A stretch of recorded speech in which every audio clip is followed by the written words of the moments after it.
Oh, good, you're here. I'm Renojo. This is not a sound effects channel, but today we're going to be talking about sound effects. And you'll even get to watch me attempt to recreate a few of them. I'm not going to try that. I know the difference between a magazine and a clip. I did not. I fear that I might have bitten off a little bit more than I can chew.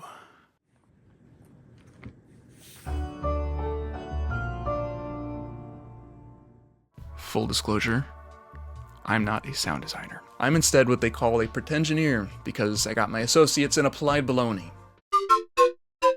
I specialize in knowing nothing about something that interests me, and with the power of weaponized autism, I learn as much as I can about that thing in a very short amount of time. But why? Well, let me show you the moment that started everything. It's 2005. I was about 9 years old when Naruto first aired on Toonami. And besides Dragon Ball Z, it was my first real exposure to anime. I know, call me a basic whatever, I don't care. But I just remember that the sound effects were just splendid. The transformation jutsu. Transform!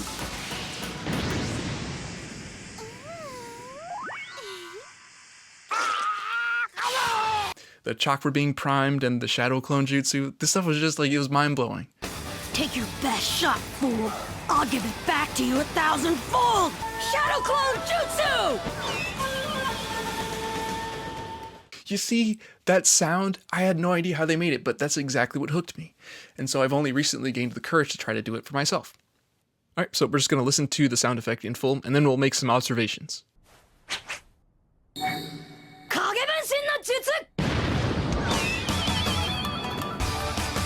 There's a lot of things going on, so I broke these up into sections to make it easier to understand. My goal is to try to keep it as analog as possible, so using Foley instead of trying to use sounds that I can find online.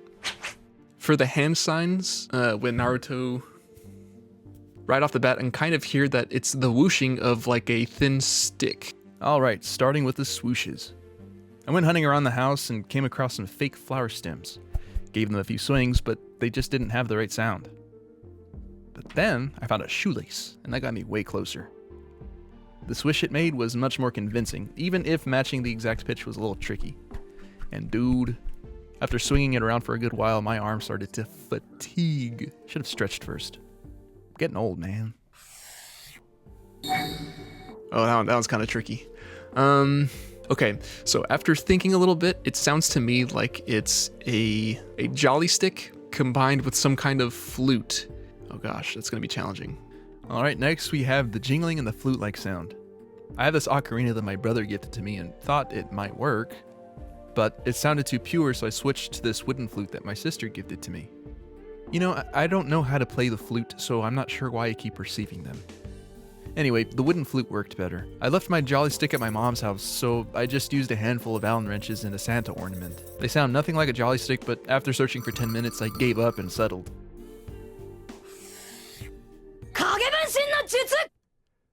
I'm not gonna try that.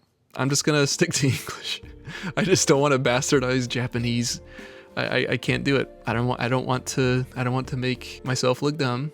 I'm already really good at that, and I don't want to further augment my ability to be stupid. Yeah, I'm not gonna do that. I'm sorry. I'm a piece of bastard and a son of a liar. Ugh, I do not know Japanese.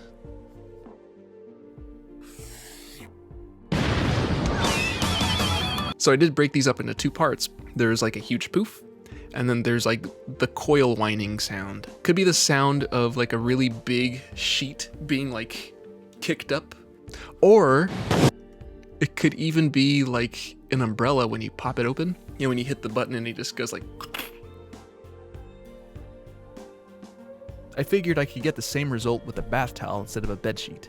Plus, it's easier to snap and it's less cumbersome. I also used an umbrella to reinforce the boom sound.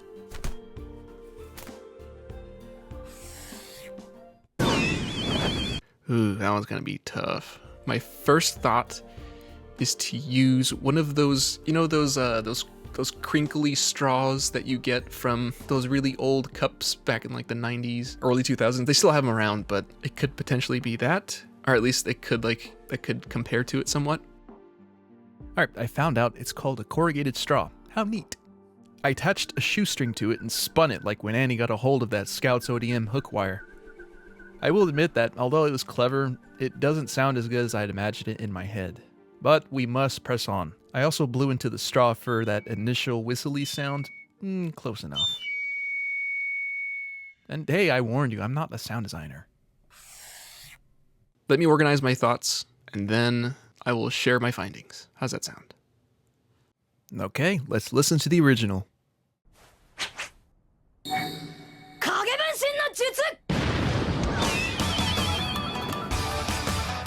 Now, my attempt.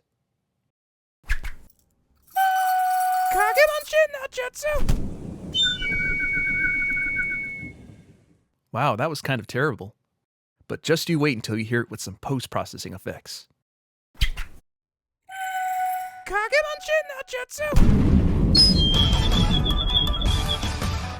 Cool, that was still not very good. Hey, it was my first attempt at sound design. Of course, years later, I found out that these sound effects were probably found on sound effects libraries and then digitally processed to be more original to the anime. A sound effects library is exactly what it sounds like. It's a large collection of pre-recorded sounds. So think footsteps, explosions, the chittering of aliens, or that fart sound that you've definitely heard like a million times by now. You name it. Some of these samples are real-world recordings, others are completely digitally synthesized. But these libraries, they've been around for decades, evolving from analog tape collections all the way to the massive digital archives that we have today. Like, you could easily go online to places like Zapsplat or freesound.org if you want to find some pretty accessible samples. To use them, you need some kind of digital audio workstation. Some people say DAW, some people say DAW. Either one is fine. There's things like Logic Pro, GarageBand being the free version. Then there's Pro Tools, which is the industry standard usually. And there's Ableton, typically used for live production purposes. And then there's Cubase, my DOC.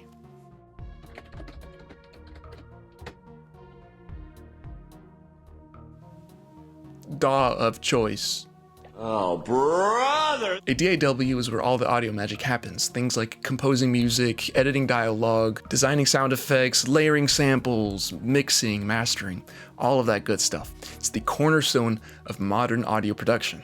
So, yeah, some of those iconic sound effects that you hear in some of your favorite anime were probably just carefully selected samples that were intricately and delicately crafted and warped into something completely new. But that doesn't necessarily make them any less magical. And speaking of magic, I'd like to recreate a sound effect from what I call the British Naruto. This guy stinks! Alright, up next we have the Harry Potter spell Lumos Maxima. This is a spell where they cast it and it creates a little ball of light. So let's listen through really quick. And hopefully I do not get sued by WB. Lumos Maxima. Lumos Maxima. This one is a lot simpler than the one from Naruto, for sure. So without even listening back to it, I can tell you right now that those were absolutely wine glasses. Either it was just one or it was several of them layered on top of each other, or they applied some kind of chorus effect to it. I think it's achievable. Yeah.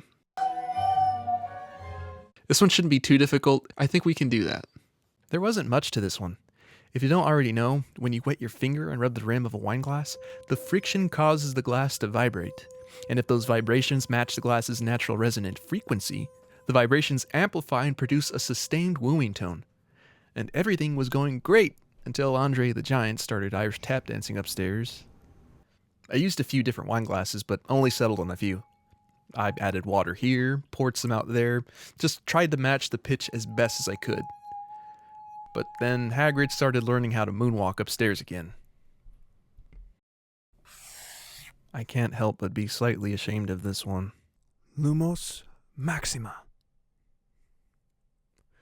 Lumos Max. Okay, let's listen to the original. Lumos Maxima. Lumos Maxima. And now my attempt. Lumos Maxima. Lumos Maxima. Not great, not awful, but how about with post-processing? Lumos Maxima. Lumos Maxima. You know, that wasn't half bad. I know it wasn't a terribly complex sound to begin with, so it's perfect for someone like me. Wait a minute. Before film, ancient civilizations used sound to enhance their storytelling.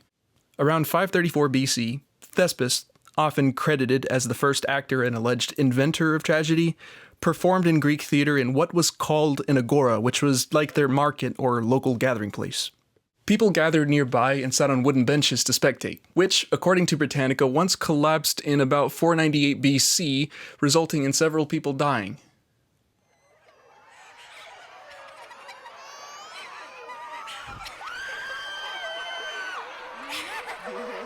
Anyway, later we meet Greek engineer Heron of Alexandria. In the 1st century CE, he created a thunder-making machine using brass balls and tin sheets. This was likely the first machine designed specifically to make sound effects.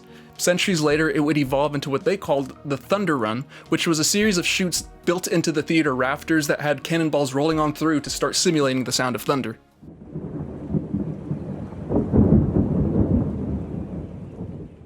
Jump to the late 1880s.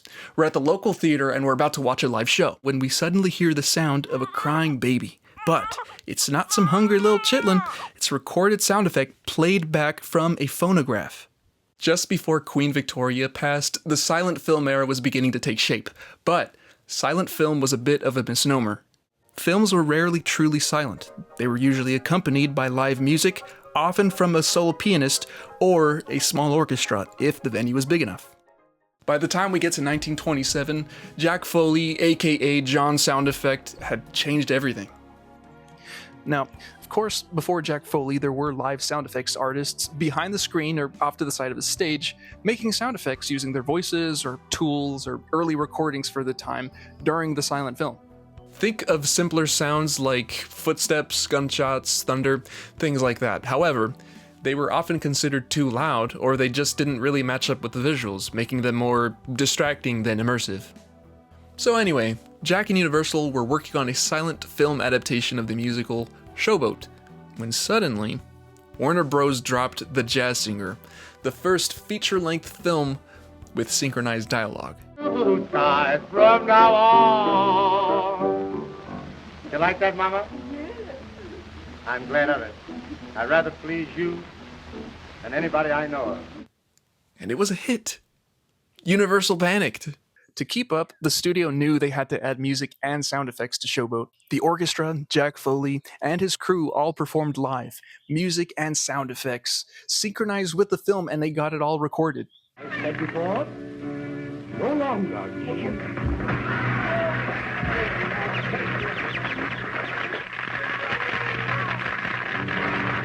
It was chaotic, and it was far from perfect, but boy, was it revolutionary.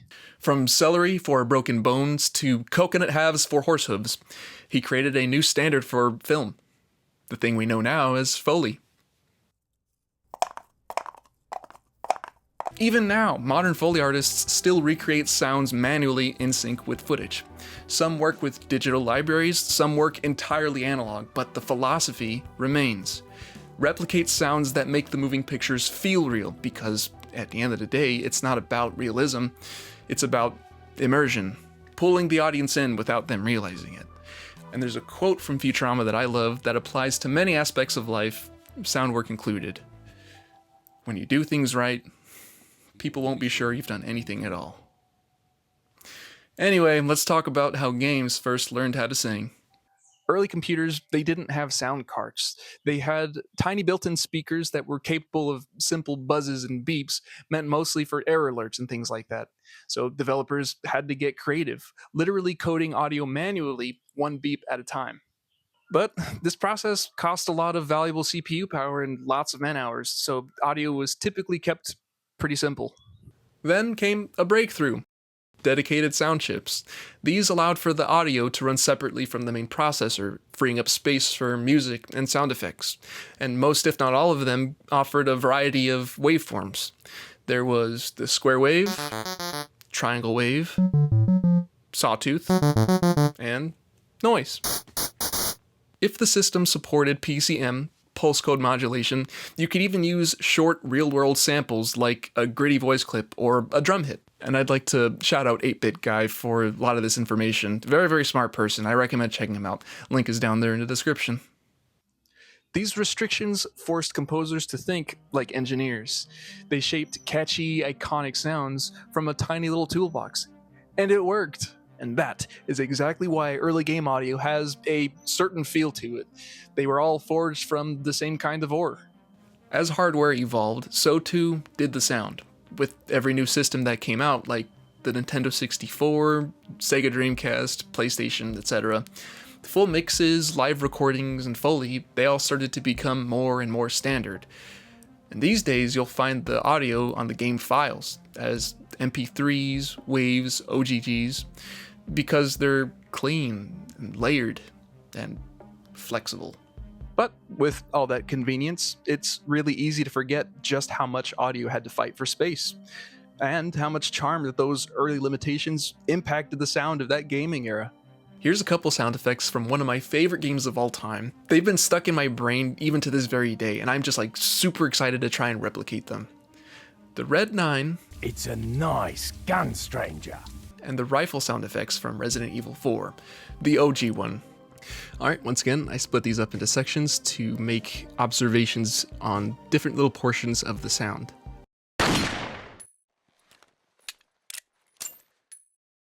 There's a lot of things going on here, lots of moving parts. So first we got the bang, and then we have the sound of a bullet shell hitting the floor. For the bang, I'm thinking a really heavy heeled shoe just clapping together really hard for that loud thud. And then, to layer on top of that, I don't know if this is considered cheating, but I do have a cap gun. I think we could layer that with the heel of the shoe together to make like that hard, crunchy sound. There's another thing happening in there that I can't quite pinpoint. I don't know, like it's like a really tinny, thin, pointy sound in the middle. It's like some kind of ring. It's like doom, bing, tail, shell. It sounds kind of like duo, ding. It's gonna be tough, but I think we can do it.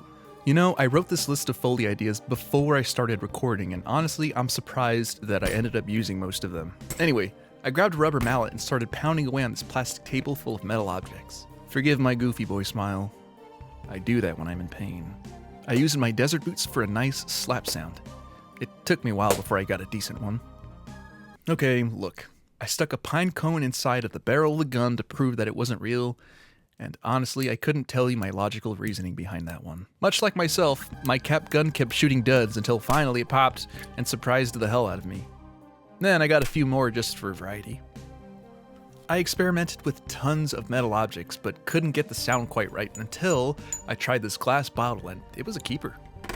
For the tail end of the shooting sound, I actually went outside for once and smacked some shoes together. Sorry, a lot of my neighbors were outside, and I was too shy to set up my camera, so I propped it up on the hood of my car. The smacking wasn't as punchy as I wanted it to be, but I didn't want to keep hitting my shoes together outside like some kind of weirdo.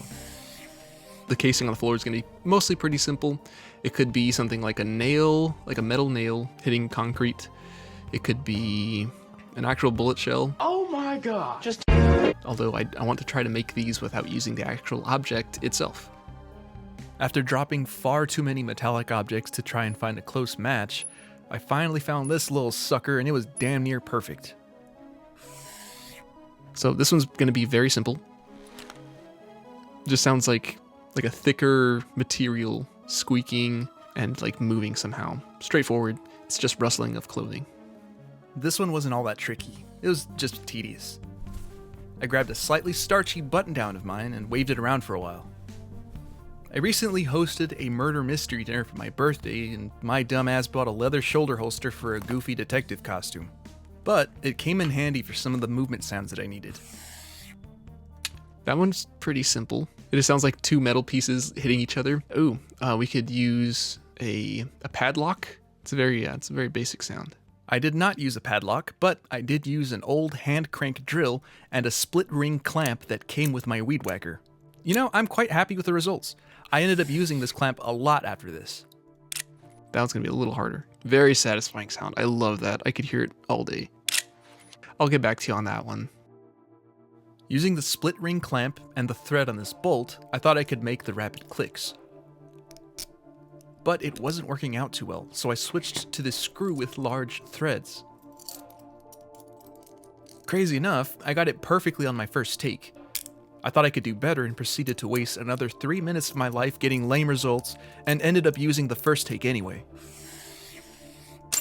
That one is just, it's so cool. I've got some ideas. I've got some ideas for sure. And then again, another like coin or a nail or something hitting the ground. I found this coach keyring thing and a mending plate and got a nice shing out of it. Next, I got a washer and a screw for a metallic click. Then I got this flat stamped wrench and another washer, and it gave me a nice metallic friction slide sound. That was like almost a perfect take, like the first time through. And again, the nail hitting the brick. Yeah, so the red 9, I think we can do it. It's gonna take some work, but we can do that for sure. Okay, let's listen to the original Red 9 sound effects.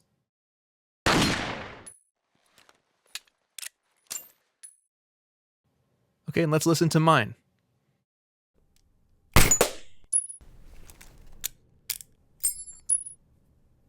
And now with post-processing.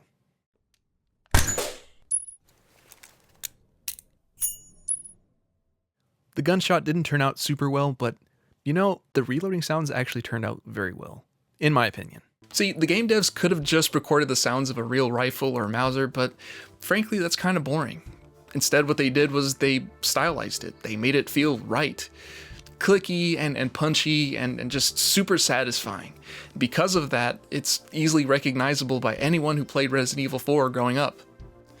Okay, this is the rifle from Resident Evil 4. Let's just listen to it all the way through, and then we'll try to break it down as best as we can.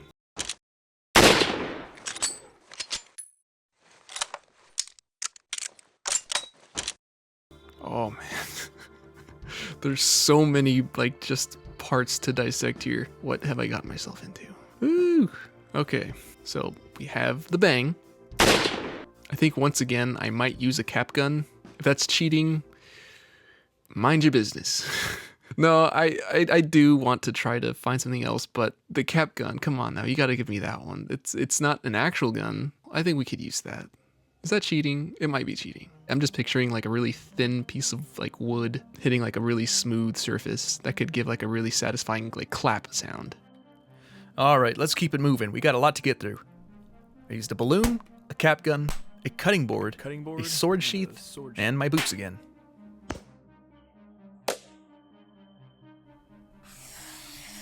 Move on to the next part. This one's gonna be hard. I'm not entirely sure how I'm gonna achieve this one. Flicking something. It's like flicking something. Carrot? I think it's a carrot. I might have to get back to you on this one. For this, I used a staple gun, the cap gun with that one clamp, the glass bottle, and that flat wrench and washer. You'll notice that I start to reuse assets a lot. This one again, I feel like we could use some kind of padlock. And then a bullet shell hitting the ground. We know that one. This one was zippy quick. Just the staple gun, the cap gun with the clamp, and the nail. So this is the reload portion. So this one's gonna be absolute doozy. So we have the sound of fabric moving, simple. That one to me sounds like those locks that you can, I'm not sure what they're called. Oh man, more fabric sounds. Easy enough, easy enough. This was not easy enough. I struggled so much with trying to get this sound right. I spent far too long walking around my house, clicking and clacking random objects until I found a few that sorta resembled what I needed. Staple gun, a glasses case with clip-on shades in it, a PS4 controller, my soldering iron, a Zippo lighter, and the very keyboard that I'm using to type up the script. I love this sound for some reason. It sounds like a metal or circular object being inserted into something that it barely just fits into. Oh yeah. Oh my. Yeah, a lot of this is just like mechanical metallic sounds that can be achieved clinking together metallic objects. If we can find steel around the house, we'll use that, but I do not collect steel in my free time. That's so good. This might have been an actual clip going into something. I know the difference between a magazine and a clip. I did not, in fact, know the difference between a clip and a mag. I'm pretty sure a clip is when the shells are exposed. And when the bullets are exposed, this is like a very thin. This was a sharp reminder on the importance of researching something before running my mouth. There's like satisfying clicking, locking sounds. Yeah, I might have to go to Ace Hardware for this. I did not have to go to Ace Hardware for this. I found a padlock and used that clamp again. I'm getting a lot of mileage out of that thing.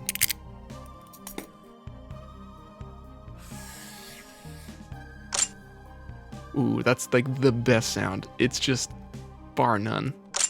It's like this satisfying cling. It's almost like a cash register. Just a fantastic sound. I don't know how they did that. It's so cool. Ooh, those two together, just like a deadly combination. Oh, that's so good. Sorry, is this inappropriate? All right, we're almost done, so let's run the cliff notes again. Used the staple gun, the split clamp, an Allen wrench, a cap gun, an Allen wrench, a flower vase, wire strippers, the gun holster, an Allen wrench, and the shirt. It almost sounds like a camera. Sounds like a camera taking a picture.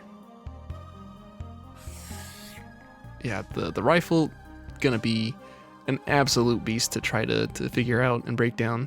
I fear that I might have bitten off a little bit more than I can chew. All right, let's listen to the original rifle sound effects.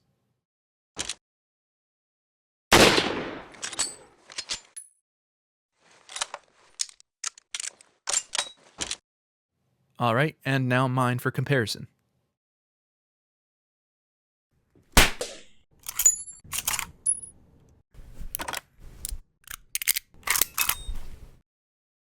And now with post-processing.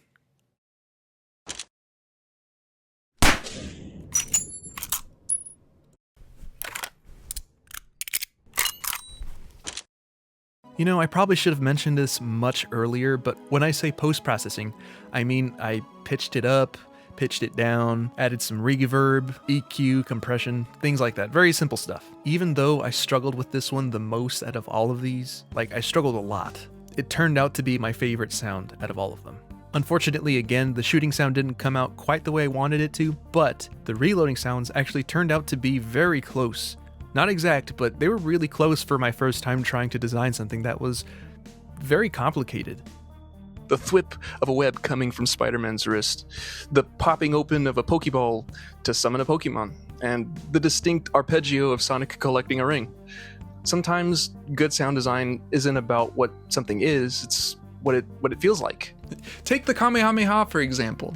A real energy blast like that would probably sound something more like electrical hums combined with a powerful jet engine accelerating, which would be neat, sure, but instead the sound designers of Dragon Ball Z gave us that chaotic explosion of ear candy. It's not realistic, but who gives a damn?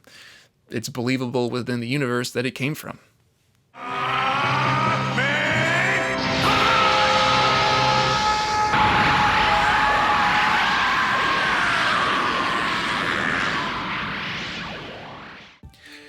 Ooh, man. Recreating some of these sounds was tough, but it was a lot of fun. Although I didn't necessarily get around to it, this whole process just made me gain a whole new respect for how likely hard it is to create an original sound from scratch, which, that's a beast I might wrestle with some other day. But what really stuck with me is how often sound design gets overlooked in general.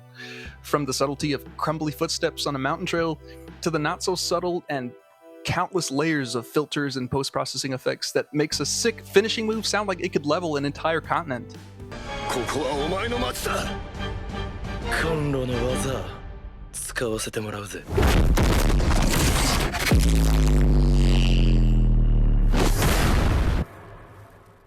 To the folks out there who spend countless hours designing soundscapes for our favorite games, movies, and shows, I would just like to say, you are absolutely bad, insane. But then again, so are some of the best wizards in fiction.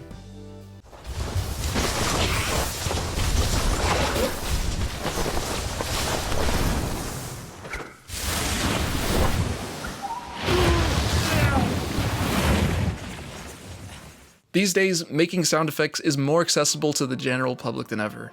If you have the tools and the desire to try it for yourself, I recommend giving it a chance. It's a lot of fun if you're into this kind of thing. But seriously though, I really do have such a deep appreciation for sound effects and sound design as a whole. They're extremely important to the many mediums that they're applied to. So if you're a sound designer of any kind, I would like to say thank you so much for making the virtual worlds that I love feel alive. But anyway, if you've made it this far, thank you so much for your time. I really do appreciate it. And hey, it's fantastic having you around. This was my first video, and I hope to keep making more. I did unfortunately have to keep much of the information that I researched concise, and I skipped around quite a bit to make sure I didn't go on too long. So don't go mistaking my brevity for a lack of respect. I love this stuff. I just didn't want to drown you in it. Unless you're into that, I would love to drown you in information. If you are, yeah, please feel free to let me know in the comments. This video was about sound effects, and the next one probably won't be, because I, Renojo, follow a compass that points anywhere but north. So if you want to find out where the compass points next, you know what to do. I hope to see you again soon.